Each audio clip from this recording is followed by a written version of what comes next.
Hey, Dr. Tom Hansen here, founder of the Play Big Academy and author of the book Play Big, and founder of yipsbegone.com. And the question of the day is, why did I get the yips? Why, I don't have the yips, and nor have I ever.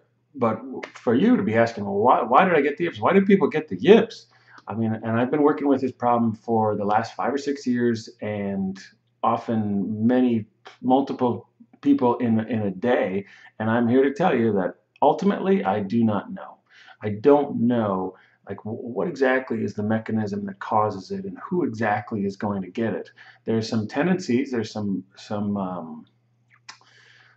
patterns I tend to see that I'll talk about here. But I first want to say is, like, this is a mystery. I just don't know. I doubt there's people that have worked a whole lot more, at least in the last year or so, than me with this problem, particularly in baseball, but also in golf and other areas.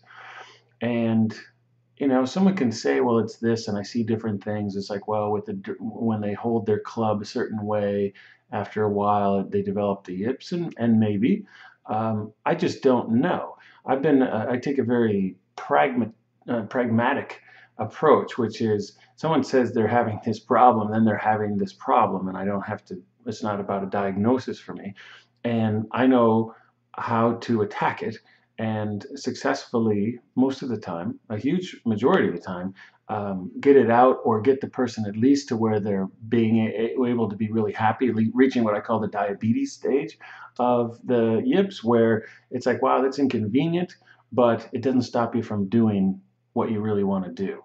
And so, enormously successful at that, but I don't, so I don't let it stop me. What I don't know, I don't let it stop me. So I can't sit here and say, well, all the research, and, like, I can't even say what the Mayo Clinic said. They talked about the focal dystonia, and but I'm just, it's like, oh, okay, well, you can't throw or you can't putt. Where do you feel it in your body when you put yourself back there? Okay, well, that's stuck energy, that's stuck emotion. Let's do what we need to do to clear it out.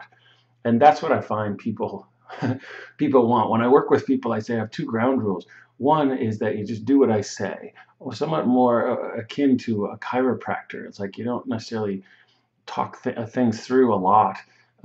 With a chiropractor, he kind of, or she, does things to you. And that's, as I've worked with it more and more, and I see the patterns and I see where to go, that's more and more my approach, is like, okay, well, just do this. So rule one, or ground rule one, is, please do what I say. And two, just be really transparent with me, meaning really say what's going on for you, as we're going through. Don't try and make things better or worry about my feelings. You're the one who has to go out and throw or putt or whatever it is. So just be brutally honest. And so that's like the territory in which I work, is well, what did they say?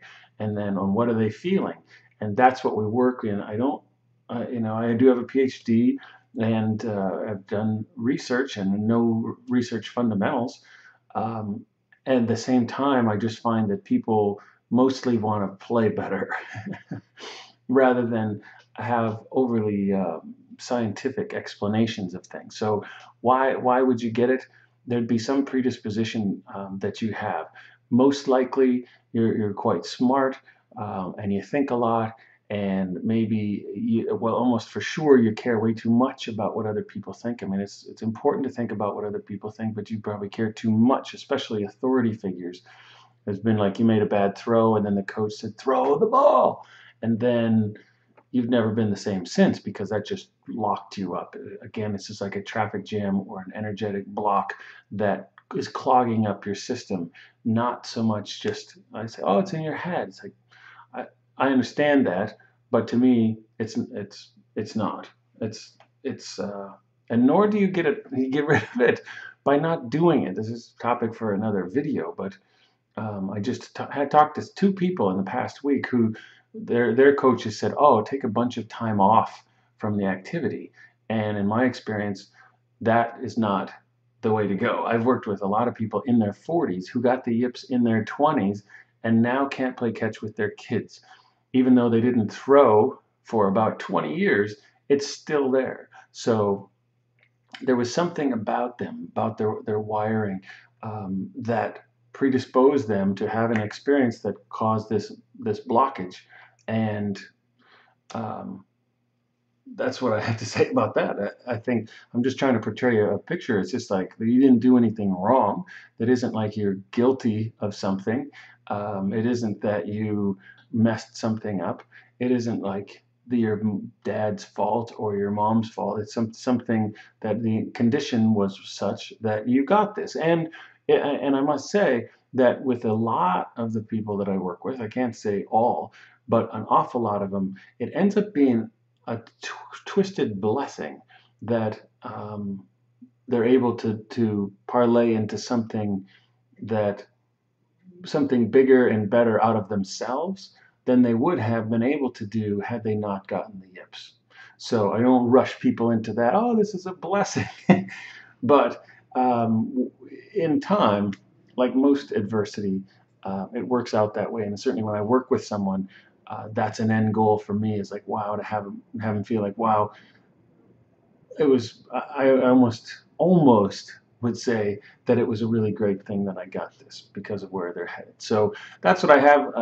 Just kind of giving you a big picture of why you might have gotten the yips if it is you that has them.